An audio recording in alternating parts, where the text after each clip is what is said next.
You're listening to Lone Star Community Radio on 104.5 KCZWLP Conroe and 106.1 KZCCLP Conroe and worldwide on the irlonestar.com.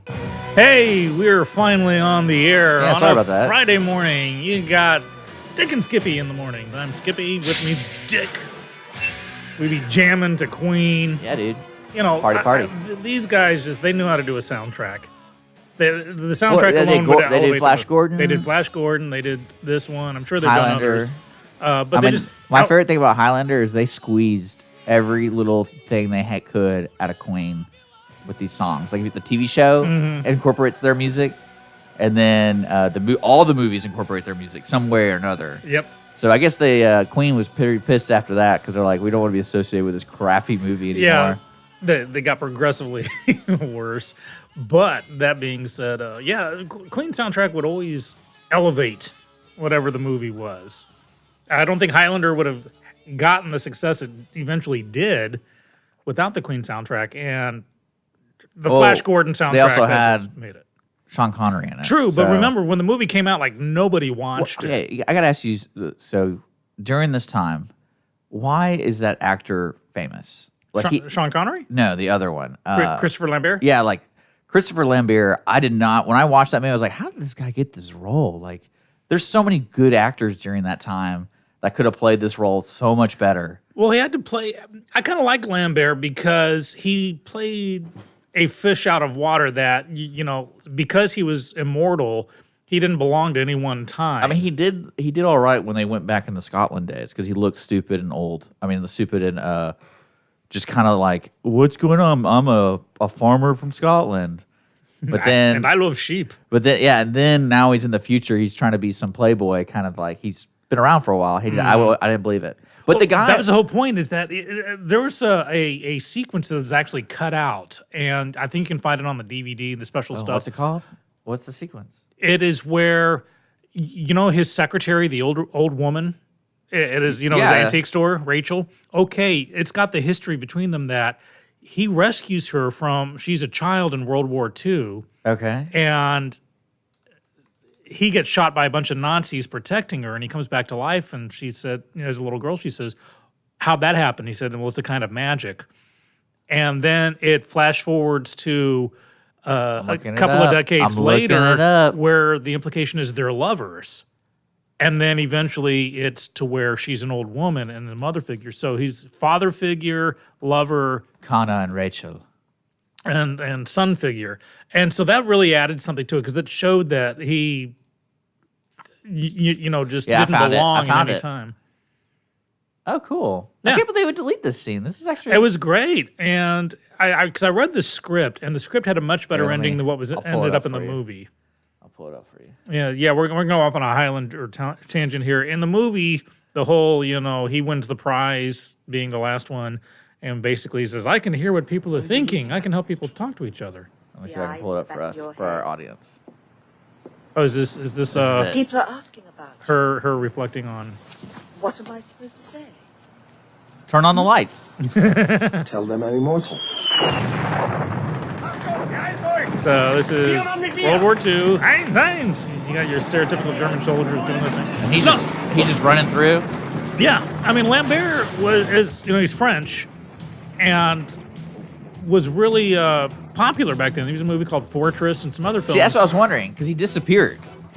Like, well, I don't really after know. This, he was able to. He got stuck in the Highlander franchise for a while, where he didn't want to be. He did other movies, like I said. He was very popular in France.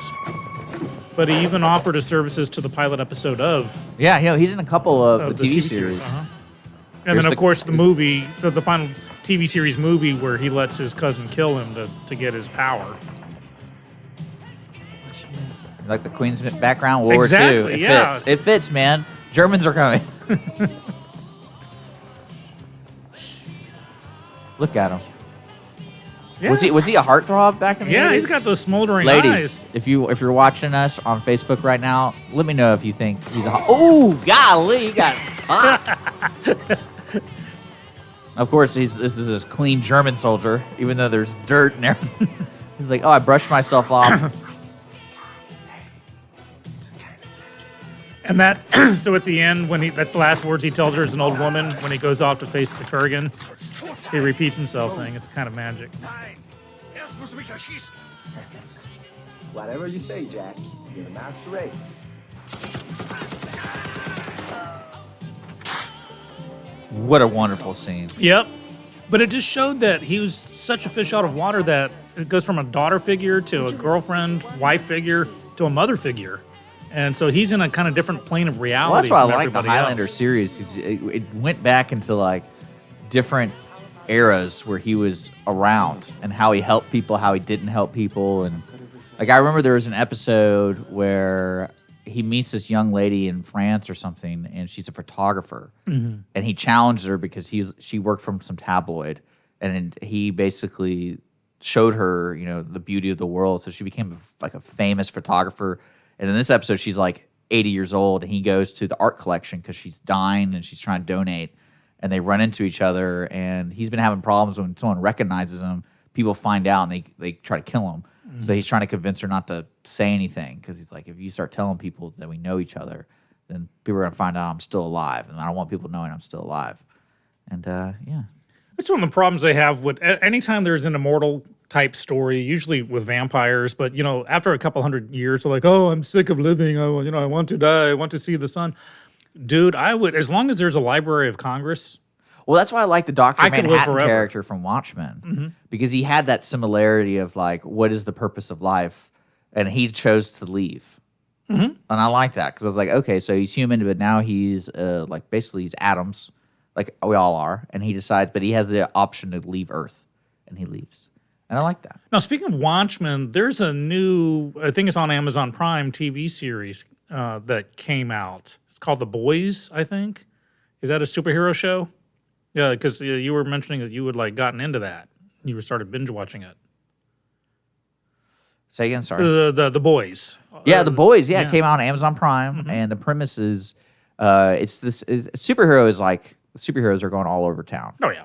So this one is interesting because it allows some violence, and it's kind of like the consequences of what happens to superheroes are real in a real world. For example, they make the comment of how many police officers die of collateral damage because of superheroes.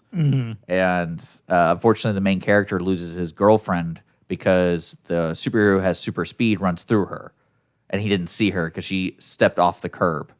And he was running too fast to notice, so he runs through her, blowing her up, basically, because you know how it works.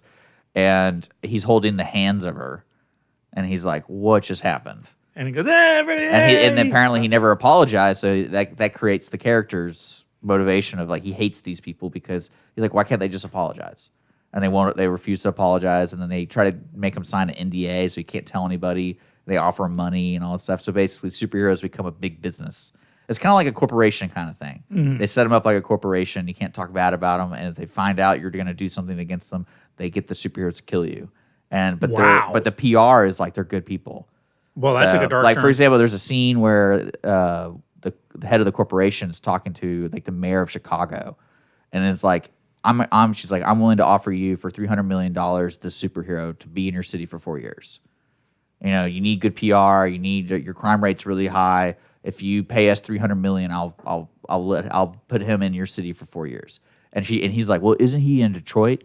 And he's like, well, his demographics work better in your area and like in Chicago and stuff like that. So it's kind of an interesting look. I'm going to add it to my watch list, but kind of in the vein of what goes around comes around kind of thing. It's funny because many, many years ago in the mid-'90s, I wrote a comedy about what if some guy shows up in the real world claiming to be a superhero, but no one could quite prove him wrong. And it was a comedy. You cheer the hero and you boo the villain kind of thing. But it got some playage, and we actually turned it into a radio version, an early days radio thing where we did a live tour of it at like Borders Bookstore, and got on another radio station with a live audience. We actually built up a bit of a following on that, which is cool. And then years later, like many years later, I wrote a sequel to it where they were all these superheroes were like in their 70s and 80s in a nursing home, and they decided to have one last battle with the bad guys before 4:30 dinner at Luby's. And I noticed on Facebook, that there was another superhero movie out with Tom Berenger and I think Lou Gossett Jr. or Morgan Freeman But same basic premise: old superheroes in a nursing home, and trying to. So in mine, I had like my super speedster, but he's got gout now, so he can run fast, but it's ow, ow, ow, ow, that kind of stuff. Well, and that's one thing I like about the new streaming services. And I was having this conversation with Holly about how everyone's complaining about Netflix not having a lot. And I go, well, if you think about it, they do have a lot, but they don't have a lot of brand names. So you don't know what they have because they have probably over 100 catalog Netflix movies and shows, but they're not. You got to know what to look for. That's the problem. That's what I'm saying. Like, they don't have the name recognition, so you don't know what shows are good or not. And what's going to end up happening with Netflix is people are going to have to be encouraged to check something out. Mm-hmm. Like, you're like, just try something different. That's why if you put up Netflix on like your computer screen, on its splash page, it'll just start showing you trailers after trailer, just because to get you into it. People are too comfortable being able to watch The Office for the rest of their lives. So you need to try something different, guys. And I got to say, Netflix and Hulu both coming up with some, and Amazon Prime. Those are the three streamers. Did you see they're doing Alfred Pennyworth? Yeah. Isn't that to me? Because I know the cartoon, the old 90s cartoon, went kind of down that route where Alfred, we're talking about Alfred the butler from Batman. Mm-hmm. Alfred was a MI6 / what's it called? SAS? Yeah. Secret Air Service. Secret Air Service from Britain. And that's where he met Mr. and Mrs. Wayne, or Mr. Wayne. Because I think he saved him. I think he saved Mr. Wayne. But he's like, you didn't know this about Alfred, but he's some secret agent, basically. And I like how Sean Pertwee played him in the TV series Gotham, because I think that really brought Alfred out. Alfred's always been, Alan Napier played him in the old 60s show. I always Michael felt Goff they played needed him. a show. You remember that show Arthur? That movie Arthur? Oh, with Dudley Moore? Yeah, so I always felt that like the Alfred relationship John Gielgud. is similar to Arthur and his butler. What was his name? What was the butler's name? John Gielgud played him. It's something like Jeeves, but you know what I'm talking about? Like that relationship, because you see the father-son relationship. Well, yeah, because I think, wasn't Bruce Wayne like 10 years old when his parents are killed? Yeah. So Alfred is his dad figure. And I think that really came out in the TV series Gotham for the most part. And I like the fact that Sean Pertwee got to play kind of a kick-butt kind of character. This series, I'm going to reserve judgment on it. I don't know if it's going to turn out okay or not. I don't know. I just thought that if it's playing that's what in I'm the saying. same That's the universe. beauty of this new streaming world is you get opportunities to create content that most people go, oh, he's just the butler of Batman. Like, but if they have him in World War II, I say that's what I'm saying. Is it Cold War or World War II? When is this time period for the new series supposed well, I to don't be? think. It's kind of like the Joker movie coming out. I don't think you have to answer that. I think you can do whatever you want, and you just go along with it. And then if it becomes a success, they're like, hey, let's try to tie it into other series. But see, and that's my biggest problem with the DC universe compared to the Marvel do whatever you universe. want. It's do whatever they you are. want. How many Jokers have we had now? Well, that's what I'm saying. Like, you can do whatever you want In the same And universe. How many? If you're a diehard comic fan, how many Jokers have there been? One. No, there's been several. No. I mean, it's you don't reboot. You don't have a comic there's like book, 5 renditions of Joker. but So- you don't every 3 years reboot the character in a comic book. You keep it going. It's a different universe. The Joaquin Phoenix Joker, which I absolutely refuse to watch, is a different universe than the Jared Leto Joker, which is a different universe than the Jack Nicholson That's what I'm saying. You can Joker, which they is a have that in different the universe. comics. They have that in the comic world. Like, if you're into comic books, But meanwhile, there's different in versions. Marvel universe, What's Marvel's we've got choice? One Iron Man. I think that's you got I one think that's Black Marvel's Panther. choice. And who's it kicking works. butt at the box office? Oh yeah. Well, did you see the release of Phase 4 for Marvel? Yeah. So what's interesting about that, if you notice, they're releasing about 9 different properties over the course of the year. And what's crazy is about 5 of them are on their new Disney Plus streaming, and 2 of those properties are major characters from the movies. Mm-hmm. So they have Falcon and Winter Soldier. So I'm thinking, are they actually going to get the main actors who played them on a TV series? Like, that's insane. Because those actors are like, I don't have time for this. I want to get paid the big bucks. Well, here's the thing. Look at the streaming services. Look at Bird Box. Well, I wonder They how had Sandra Bullock. it makes me wonder how much they're paying these folks. I think a lot of money. Because I think Netflix and company realized all these streamers, if we do original content, it can't be chintzy. We got to get a big name. We got to get a Sandra Bullock. We got to get a Meryl Streep or whomever, and they can afford to pay it. well, like The Boys, the only actor who I recognize is the Carl Urban character. That's the only actor. Oh, well, then Elizabeth Shue's in it too. She plays the corporate person. But And like I believe she won an Oscar, didn't she, for Long the time ago. Las Vegas movie? long time ago, leaving Las Vegas. What was Yeah, the Nicolas Cage. But the fact is that they have an Oscar winner, same thing with Sandra Bullock, in a Netflix movie. So And an Amazon Prime I mean, they TV got to be show. paying some good dollars. And well, Julia Roberts is in a Amazon Prime TV show. yeah. Well, Julia Roberts doesn't act anymore. I wouldn't call her. She's not like a. She's a B-list, A or B-list actress. She used to. She used to. I would say A. Her performances are up there. Where She used to command $20 million a Yeah. movie. So the fact that Netflix or Amazon Prime or whomever can even begin to afford her shows how much money they're willing to throw into it. how much money they're really making too. They're making. Excuse me. Well, what's interesting about Netflix, and I wonder what they're going to do with because they definitely have a cash inflow every month, and what they're doing to reinvest that money, because it's kind of like Apple. Apple has billions of dollars in cash, so you're wondering what are they going to be doing with that money, because most people who want to make more money invest that money in other properties, and that's why Apple's doing the Apple streaming service, and they're trying things out. And it's kind of like what Saudi Arabia did in the past 40 years. They started just investing their oil money into other things because they know, hey, oil is not always going to be around. We got to get assets. That's actually one of the biggest struggles in soccer today.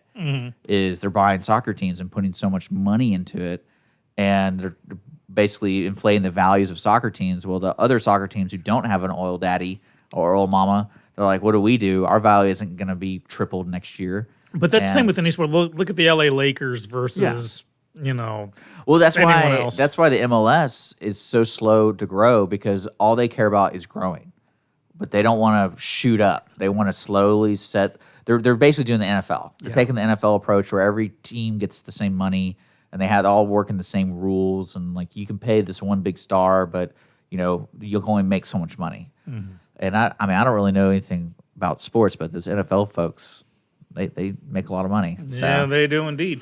Well, that's But well, that was the joke. I know you're not a sports guy, but there's a funny thing, a funny comparison in NBA. When someone trades somebody, it's a big star being traded for a lot of money. But like in the NHL, when someone gets traded, it's usually because they're injured and they're trying to get them off the list. So it's like the whole draft day / trade day in NHL is a completely different atmosphere than yeah, NBA. it's a because- demotion. Yeah, for the because most you're part. trying to like lateral move at best. Yeah, so it's kind of funny. I've been enjoying hockey a lot more, just because it's available online now, and I've been watching a lot more hockey. But even though the season's There you go. But in regards to the streaming, that was actually a topic of conversation among some friends earlier today before we even went on the air. I myself, I finally got rid of my DirecTV. I've got a basic TV package from Spectrum because it's a bundled package. Basically, I get the internet, phone, and TV for the So price you of get a internet. landline? Yeah, I've got a landline, and What do you do with it? absolutely nothing. The only calls I get on it are from Spectrum reminding me to pay the bill. That's nicer than that. Yeah, that's nice. But and I could even get rid of, if I could get rid of the TV, I would, because I'm looking at what's it called, Sling. Yeah.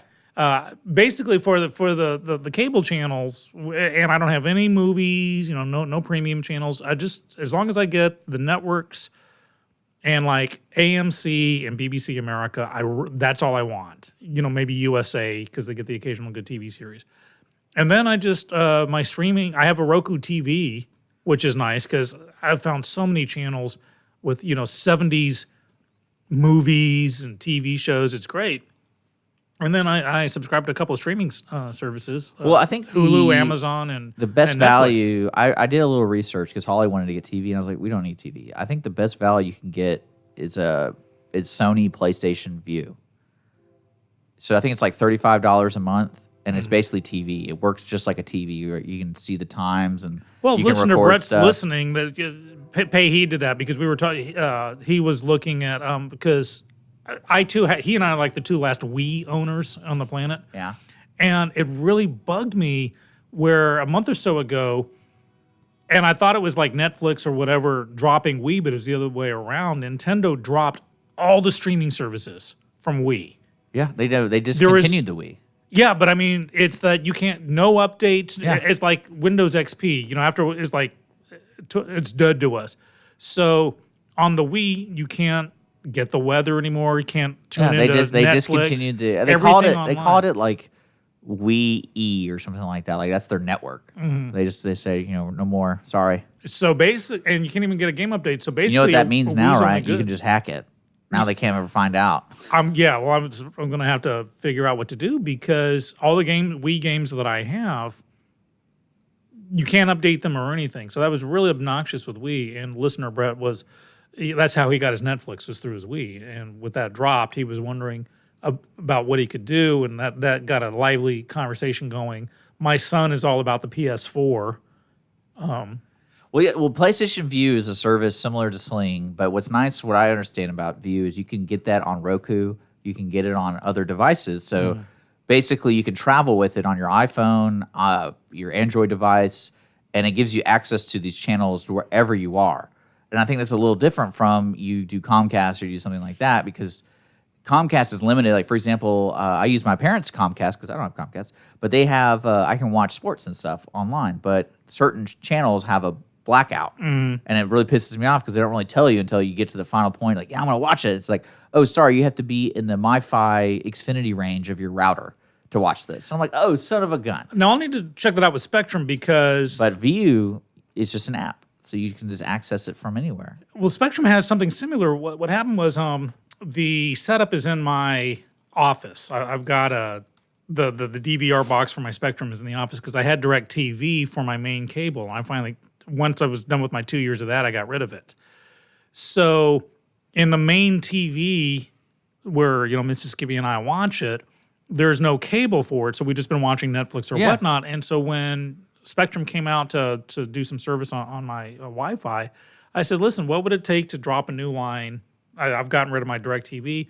And they said, well, we can do that. They said, or just go get yourself a Roku stick or, Fire Stick or whatever, plug it in. We have an app, the My Spectrum app, which has all the channels. So you just basically, it's a Roku channel with all the Spectrum what you should do stuff.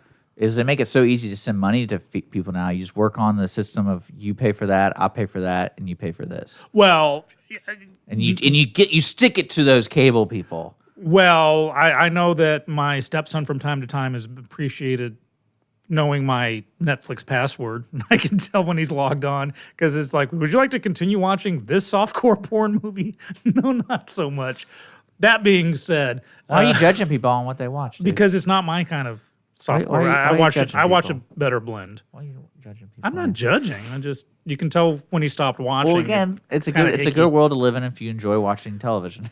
But I'm starting a podcast about like bad movies. Yeah, and a lot of them. I found one for you. What do you got? It's the 2020 new bad movie of the year, new good bad movie. Okay. And so it's I'll find it. It's a Russian-made movie, but it has American in it. And it's supposed to be like I think Harvey Keitel's in it. Let's see. Okay, but anyhow, some of the movies will be on a streaming service that the friends run the podcast with me. They may not have that service, and so I like being able to say, "Well, here, just log on my account and watch it." Let's see. So now, it's not just a bad movie. It's got to be a bad movie with a heart. Basically, it's a movie that got a raw deal at the box office. So what's it called? It's called See You Soon. See You Soon. Apparently, it's one of those really bad romantic movies. And let me pull it up for you. I'll play it for you.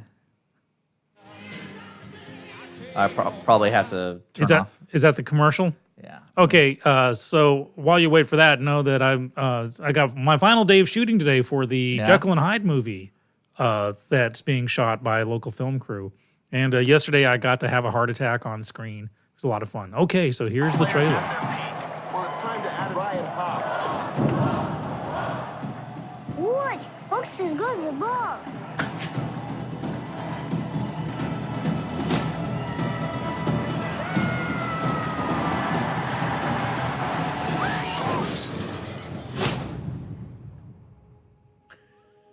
Ryan Hawks is a professional soccer player. He's done. I saw you with her. Don't bother calling for a No. couple of days. I won't be reachable. Where are you going now? Atlantis? Do I need to provide commentary for those who aren't seeing this? I'll see you. Yeah, so Check it out. Hunky soccer player hurts his leg in a car accident. I snuck a picture of him. He is perfect. He meets Russian mail order bride But that's it. with a heart. We all know men like Ryan don't go for women like you. Oh, this is like every Listen to her. romantic comedy. You know, J Lo playing a maid. But apparently it's so bad it's good. As long as the heart's in the right place, I'll watch it. I know you love these kind of movies. It's for you. That's funny. Okay. I wanted to show. So you're gonna put that on the podcast, right? Eventually, yeah. I've got a great stable going. So, yeah, the podcast is called Skippy's Playhouse for what it is. I couldn't decide between the two names, so I just went with both of them. And it's all the movies Between and TV the reels. Between the reels. But every TV show or movie that we review and rate is based on the for what it is score, meaning it had to be a box office bomb or a ratings disaster, but it's still their heart was in the right place. Some movies are made bad just to be bad. Yeah. That's not what we want. We want the writer or the director or the producer thinking that people are going to come watch this movie and love it. You mean like And Fight Club? Because No. Fight Club bombed hard. If it did, then we're gonna have movies like From the Thing, Radioland Murders, The Car, My Chauffeur, The Sword and the Sorcerer, Life Force. We're starting off with Life Force, which is naked space vampires. You can't go wrong with naked space vampires. That actually bankrupted the studio and lost so much money. But I'm telling you, there's just some stuff about it that you just gotta love, particularly There it is. the naked part. And so it'll that podcast will be coming soon. We're in pre-watching mode already, getting our list of movies to watch and review. And we may just record it up here in the Lone Star Studios in our studio beta. yeah. Studio B. Yeah, I'm setting up the TVs today. That's what I'm doing. Cool. Building TVs, I brought all those tools in, and then we're doing soundproofing. And so, which means I'm going to have to find a sponsor to pay for the gas money for the people to drive up here. Well, one thing that I've been researching is being able to do video conferencing and managing multiple people. There's so many different options. Like, you ever heard of Zoom? I never heard of Zoom, and a lot of people use it. So I'm thinking we're going to go that way. But yeah, I mean, I have a friend in Oklahoma We're gonna that we make it. We're talk. gonna make it like we're CNN, baby, where you can be satellite location, and you have that awkward 10-second delay, and you're like, "Yes, Bob, I do agree with you." And well, we're sitting out here, and Well, I've been listening to some podcasts and figuring out the technical aspects, and I know a lot of them. What they do, it's they're each at their computer, they're Skyping each other, but they're recording their input, Yeah, I got not it. like through the speakers, and then you just merge them all together.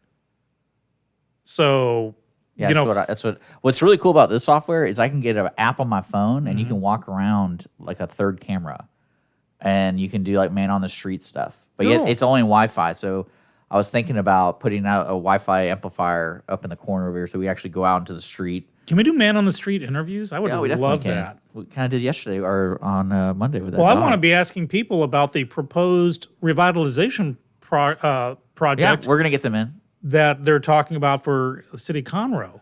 Yeah, let me pull that up for folks. That is amazing. It's There's this a cool article in the Community Impact newspaper. Multi-phase project to completely revitalize Pull that up. the Central Business District of Conroe, and it looks pretty darn good.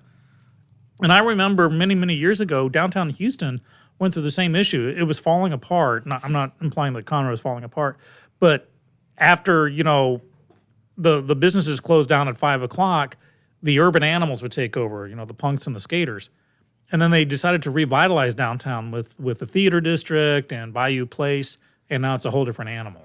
Well, I think what's interesting about the promise of this is being here for several years. I'm excited to see what they do with the east side of the railroad tracks because that is old school Conroe still. Like they even still have the Conroe College, and it's typical. That's where I would film my horror movie right now because the grass is overgrown. It has the columns. It looks cool if you're going to film like a post-apocalyptic world Let's do or it. something. And what I'm talking about? It's right next to the cemetery. And so I'm excited about seeing what they actually develop over there because there's a lot of opportunity for Conroe to go east because East County gets neglected, in my opinion, like all the way to 69 or highways. In Texas, for some reason, the east side of cities tend to be Yeah. viewed as yokel or subpar. East Houston, East Montgomery County. Yeah, it's going to be neat. So this, if you go to Community Impact, there's an article about the expanding, what they're trying to figure out. And they passed, and this is what I love about governments, they passed basically saying we're going to try. It's not like, hey, this is what we're going to do. This is the money. I think basically they passed, they're going to try to do a couple of these projects because it's kind of neat to see. I've been to several meetings with the people who designed this project about doing sectors of Conroe. And what's probably going to end up happening is somebody from the Lakeside's going to get really pissed and be like, "What about us? What about our side of 45?" Mm-hmm. Oh, and yeah. So that's probably going to happen at one point. But you guys have a lake, so you guys are good. So Cool. what do you think about the performing arts venue? Because I know there's It's a third one. so if you read it, I think what they're doing is Spirit of Texas Bank plans to build the Yellow Rose Theater, which is planned to have between 1,500 to 2,000 seats. I believe it's an open air concept too, so they're going to have a covered part of it for the performers. But Like I the think pavilion. it's going to be like the pavilion. I think it's going to be very interesting to see how often it's booked because what's unique about downtown Conroe is we have a 500-person theater, a 200-person theater, and you being able to manage theaters, Sean. What is like a 1,500 to 2,000? Because the pavilion, seats quite a bit more. Quite a bit. Like what? Well, how many more? Including I'll look it lawn up. space, you could probably sit up to 2,000 people. So this is going to be very equivalent to. That's my thought. So you're saying James Taylor is going to play at the Yellow Rose Theater? He could. I mean, James Taylor will play at 'Cause Dozy Do. I saw him at the pavilion. So, I mean, Yeah, it may take a while. It's like the Sugarland Center. It may take a while to get big names to realize, okay, because you can have 3,000 seats, but that doesn't mean you're a good venue. So the word's got to it's spread going to be on interesting to see and where they're putting it right here. If you're on Facebook, folks, it's going right here on the west side of Fraser Street, on the right to the east side of 45. So it's just right here. It's right. Kind of a no it's man's behind land. the White House Spirit of Texas Bank. Mm-hmm. So it's behind that area, next to the library, and so that's gonna be kind of cool. Because one thing I'm encouraged with is this is Spirit of Texas Bank doing it. Mm-hmm. This isn't like a community thing where we have to raise money. Yeah, no, this is meant to bring in tourists and visitors and put Conroe more on the map. One thing I'm excited about, and I was telling Holly, if you follow my mouse cursor, there's dotted lines going around downtown and over to 45, and they want to build a hike and bike loop around, so you can actually bike all the way around downtown and be safe. Because we all know how people drive here in downtown. So Yes. yeah. I remember my bicycling days. I will never do it again. But yeah, some interesting stuff. You guys check it out, and I'll post it in the description, the link to the article. Yeah. So- Now, speaking of the theater, it's a little quiet now, and I think both the shows have shut down that we're playing. Yeah. I know at the Crichton Theater, a couple things are happening. One is, there is a show coming that I can't remember what it is. It's only playing for a couple of days. But on August 10th, the Monty Awards are happening, and I'll be announcing those. What? The Monty Awards When is it? on the 10th, August the 10th. Oh, wow. Isn't there a fundraiser next weekend? Well, yeah, there is. Here, let me get it out. Tomorrow morning, Is it tomorrow? I thought it was the 2nd of August. well, at the Pacific Yard House, they're going to be having. That's August 2nd, I thought. Oh, okay. I thought it was tomorrow, but it could be a week from tomorrow. You're killing me here. I'm sorry. No. Tomorrow. Is it tomorrow? Yeah, tomorrow. No, don't listen to me, guys. I lie all the time. Tomorrow, 9 a.m. at the Pacific Yard House, they're going to be announcing the nominees for the Monty Awards. So, pay a few bucks to get yourself some pancakes. And they're really trying to bring the Hollywood feel to it there. Do you feel like you're Hollywood? Because you're a Monty winner, right? Are you Hollywood? Are you Hollywood, bro? I have not sold out to the man yet, but I am willing to do so. Well, okay, let me ask you something. Being a person who acts, when do you start walking that tight line of I want to be rewarded for my performance, or it's to the left is I do it for the art? Because to me, this is just a kind of like the Oscars. You're we know you're great. Good It's very job. self-congratulatory. Which I think y'all deserve. I think people who I volunteer, love a good, healthy competition. I think what y'all do here, both theaters, do something that is remarkable to me. Because I always sit there at the end of each show I go, I can't believe they volunteer their time to put this on, because I appreciate it. But I feel like it's a rare gift to see that on stage and be able to afford to see it. Because I know you can go to really wealthy places. How much does it cost to go to a Broadway show in New York? Oh, hundreds. Just hundreds, if not thousands now. Now everyone can't do that. So I'm not saying that they're bad people, but if you want to see the beauty of stage work. I mean, it's really cool to see you guys do it. I appreciate that. The difference between like the Oscars and the Monties is that the Oscars is very self-congratulatory for millionaires who made millions of dollars off their product. The Monties are a recognition of those who, as you said, volunteered their time, their talent, their energy, their resources, and their money to put on a show that they'll never receive financial compensation for. So it's a night to recognize that. And as I said, I love a good, healthy competition. So it's good to have. To help fundraise, folks, to put on, it is a nonprofit event.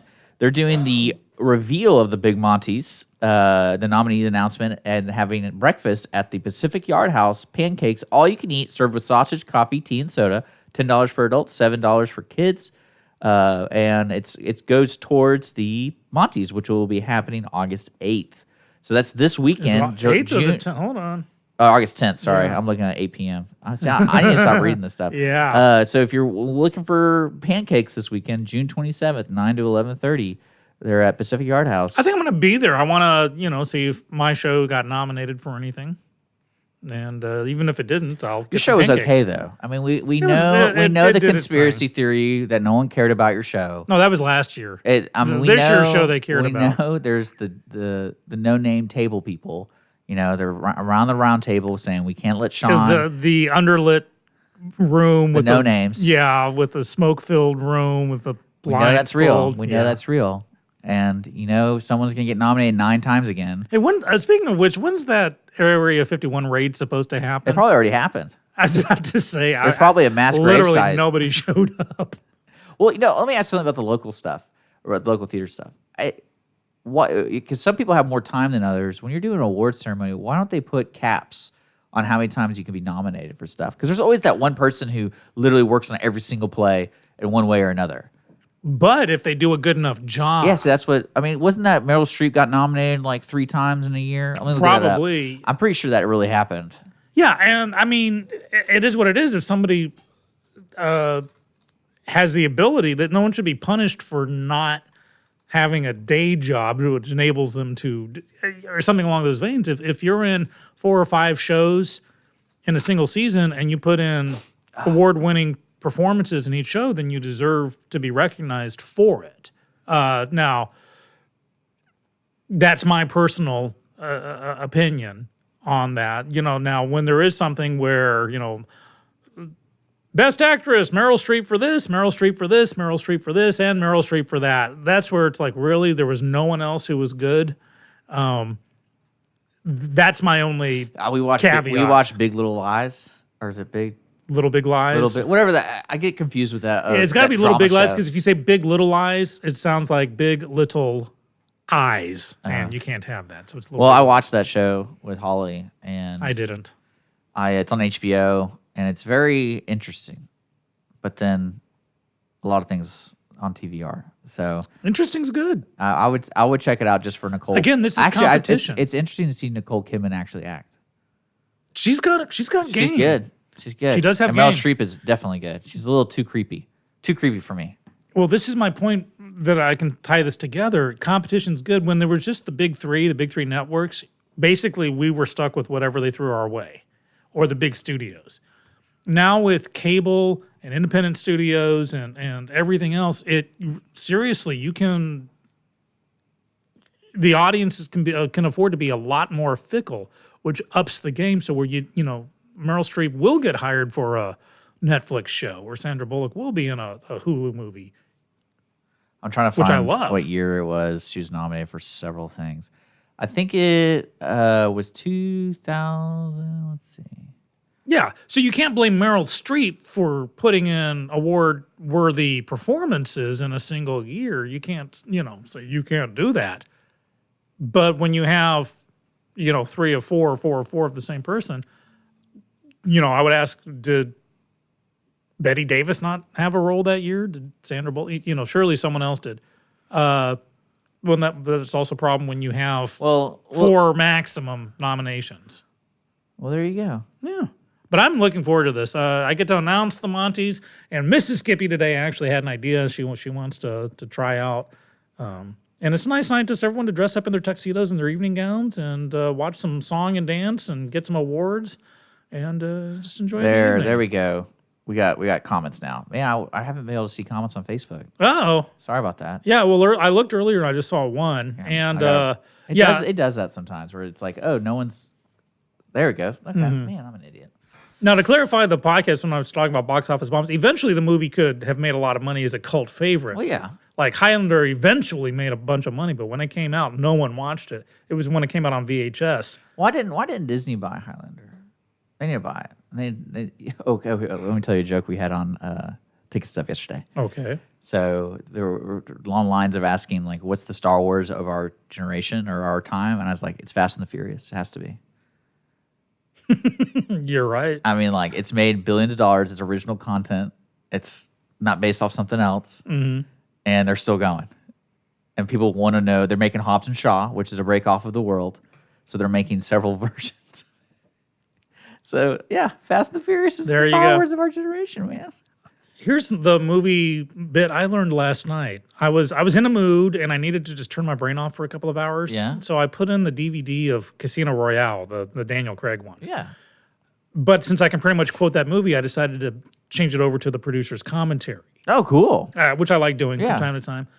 And I always assumed that, the longtime producer of the James Bond movies was Albert, and it is Albert Cubby Broccoli. I always thought it was Broccoli because I thought who would purposely name It's Broccoli? It is Broccoli because bad his A. daughter was the producer for Casino Royale. And she's like, hi, I'm Barbara Broccoli. And it just cracked me up. I thought, I would have, if I had a name like Broccoli, I would change the accent Broccoli. You know what my favorite audio commentary is if you buy the Matrix like Ultimate Edition, they have a commentary with philosophers like what's his name? Cornel West. What's his name? Let me think. Cornel West. Cornel West was one of them, and then there was two other philosophers. It's the philosopher commentary, and it has Ken Wilber, Cornel West, and let's see who the third person is. But it's really interesting to see intellectuals try to talk about the Matrix because I was like, I just like it because it's cool. Oh, you can go deep on that. And they went really into it. They're talking about colors, and they talked about it's just Ken Wilber. I don't know who Ken Wilber is, but I know who Cornel West is. Wilbur. Do you know who Ken Wilber is? You ever heard of that name? No. It's probably some fancy guy. I'm sure he's a fancy Nancy. So yeah, they're all fancy, aren't they? I think the best commentaries I've ever people, if you have DVDs, It's Ben Affleck on Armageddon. Yeah, you should definitely. He dogs the crap out of that movie. It's hilarious. I'm wearing Vaseline on my face. No, again. there's a rant he goes on because it's the scene where they decide to let drillers go to space than the astronauts, and Ben Affleck's like, "What is this? Like, what? I remember being on set, and you got Michael Bay. I'm like, Michael, this does not make sense." And Michael Bay started yelling at me and saying like, "You just need to shut up and just do your part." He's like, "This doesn't make sense. Why would drillers go to space?" Well, guys, the movie happened and it made a lot of money. It made, without it, you wouldn't have your paycheck there, Ben. That's a Criterion Collection movie. If anyone didn't know that, there you go. But I think two of the best commentaries I've ever had. And people, if you have a DVD, look for the extras like that, the extra scenes or the commentaries. One is the DVD of Dr. Horrible's sing-along blog, because they have a commentary, which is a musical. Yeah. And it's called Commentary of the Musical. And so it's as you're watching the show, you're hearing songs being sung about this scene and that scene. And then in the DVD of Galaxy Quest, the Tim Allen movie. Why don't Netflix and stuff? Do they have that on there? Is there? I don't think there's a way to do that unless you can do the SAP. That's the next move for those streaming folks. That's a free one for you. Or guys. just have a podcast where you say, okay, start here and listen along. But in Galaxy Quest, if you remember the aliens, their native language is blah, blah, blah, blah. Yeah. Well, they have an alien commentary where it's just 2 hours of I mean, that's when someone has too much time on their hands. Timed to the mouth movement. So it's not just, they just didn't record a few seconds and repeat it over and over. They actually have actors for about 2 hours going, All right, fair enough. I love that. Well, a lot of stuff going on, man. We're kind of all over the map today, but that's okay. Yeah. That's okay. Well, we got about a couple more minutes. So you want to promote anything this weekend besides the Pancake Deal fundraiser for the Bonnies? The Pancake Deal. Wish me luck for my final film shots today. Shot? Yeah, it's just You being resurrected? This is a movie that Man, I kind love of jumps resurrection back and scenes. forth. So I do have a heart attack, but I don't immediately die from it, but I eventually die from it, my character. And the movie jumps back and forth. We actually had a costume issue because because your pants are too small?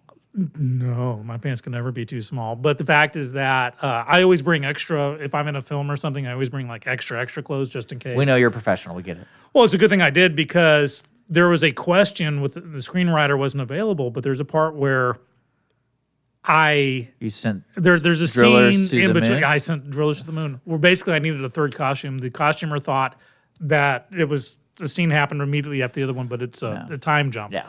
So we were able to fix that. So it was a lot of fun. I got to cardiac out there on set, and I guess I can compare it to the eventual heart attack I'll have for reals one day. But say, wow, it was much better in the fake one. But today's just shooting a couple of pickup shots, and then I'm done. And so I get to see in a few months the finished project. And hats off to the nice films, a young crew. I mean, very very young. Producer and director are college What's it level. called again? It's Jekyll and Hyde. Jekyll. That's what the title is? Yeah, well, that's the working title. They may change it to The Curious Case of Dr. Jekyll and Mr. Hyde. It's not the musical, not the Broadway musical. It's a modern retelling of the story. Wait, Brett says Amazon has that if you pay $1.99 extra. Are you kidding with me, man? Because I mean, Hey, it what? sounds like a nickel and dime thing, but I might pay that to listen to the audio commentaries of stuff. Really? Oh, okay. I'll have to have a look at that.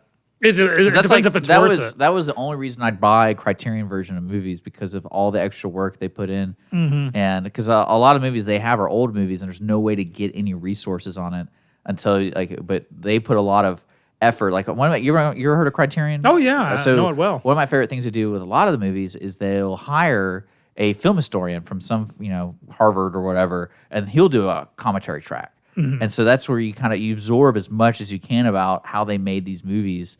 And I really dig that stuff. The Lord of the Rings, especially the expanded editions. Yeah, the extended version. I have that was wonderful. They had great.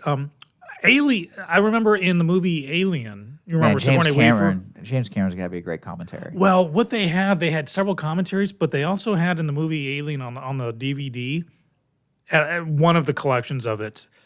They had a different soundtrack that they decided not to use, but so it's a multi-track commentary thing, and you can actually choose to where it plays the movie with none of the dialogue, but just the alternate music soundtrack with the occasional sound effect mixed in. Made it look like a silent movie. It was very effective. I'm finding it. That's cool. I'm gonna look up this thing up. What are you looking up there? The Prime thing. Oh, the Amazon Prime movie. Yeah. Yeah, I'll look into that. If it's worth the price of admission, I'll go for it. All right, look at what I found.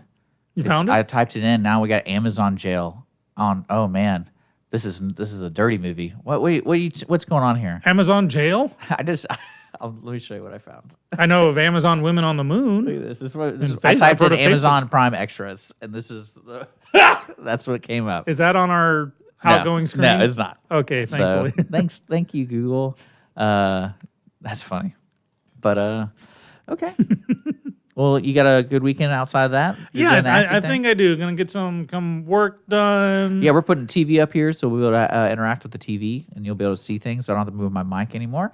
So there's that, and then I'm working in the back, and then awesome. I've got I'm 5 bowling hours. a lot. I bowled so bad last night. Did you really? I bowled a 112. Is that bad? There was a conspiracy theory last night because someone Was someone the thinks moon in retrograde? No, someone thinks who did the oil pattern did a specific one to make it harder for everyone. So The oil pattern. So yeah, Explain. they usually for leagues and stuff, you re-oil the surface of the lanes, and there's different types of patterns where you throw the ball down. for like what's really neat. If you watch professional bowling, they'll highlight the pattern. They'll put like color dye, and you can see the pattern.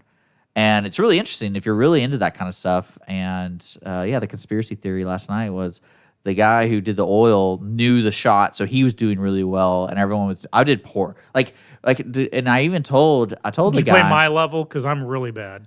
I told the guy, something's up because Holly's ball hooks so much because she throws it so slow, and it wasn't hooking. And I was like, that's the only thing I can say that something might be off, because she usually throws So it. how they oil how they wax the floor basically can actually determine the outcome of the game. How far? Yeah, because there's a standard house Interesting. shot that, from what I understand, is different. Like if you go to any bowling alley that has leagues, they'll have a standard shot, and it's the house shot. That's what they put down for every league. But then if the league has a certain, like they say they want to do a certain type, they have like code names like Scorpion and Flux or whatever. But it's like where they put the oil, and like they might put it on the left side, right side. And if you watch professional bowling, that's when I kind of went up a little notch for respect for them, because they would have 2 lanes. They bowl on 2 lanes. Each lane had different oil. So they changed balls. They changed their whole dynamic. And Very interesting. Right. I did not know. I mean, I know bowlers could get hardcore, but I did not realize that. I bowled so poorly, dude. And tonight's my redemption night. I told Holly I'm going to go up there early and do a couple games practice, and then get all that sorted out. Okay. So, all right, man. Well, it was good to see you today. Good to see you, man. And, I know we had like kind of a short day today, yeah. no guests, but I'm looking forward to Monday. We'll be back Monday. Yeah. And to give a shout out to, I would check out The Boys on Amazon Prime if you have time. Let me know what you think of it. I'm enjoying it. Cool. Outside of that, there really isn't. Lion King, I think, comes out this weekend, or it came out last It weekend. came out, and I think it's going to be like #1 movie for a week or so. Then the Yeah. word of mouth's going to spread. And I it's think gonna Hobbs and crater. Shaw comes out pretty soon. You think what? Hobbs and Shaw, Hobbs and the Shaw. Star Wars of our time. Oh, Hobbs and Shaw. From Fast and Furious. Yes, okay. You're not any fun. Goodness. You're not any fun. Thanks for listening, guys. You're listening to Dick and Skippy in the mornings. We'll be back Monday. If you want to be a guest, reach out to us, dickandskippy@gmail.com, or call 936-228-9368. Zat Ben Win, is that what it is? Or Zat Ben Zenbat went. Zenbat went. So there you go. And Sean, good luck today. Act your heart out. Will do. And Just for you. we're signing off. Thanks for tuning in.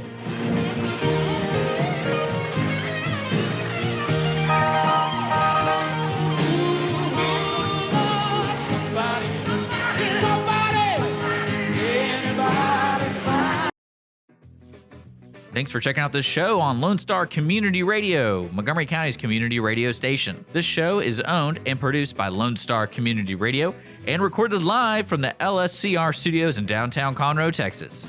For more information about the show, to be a guest, or to sponsor, just contact the studio at 936-647-3776 to leave a message, or email us at lscrstudios@gmail.com.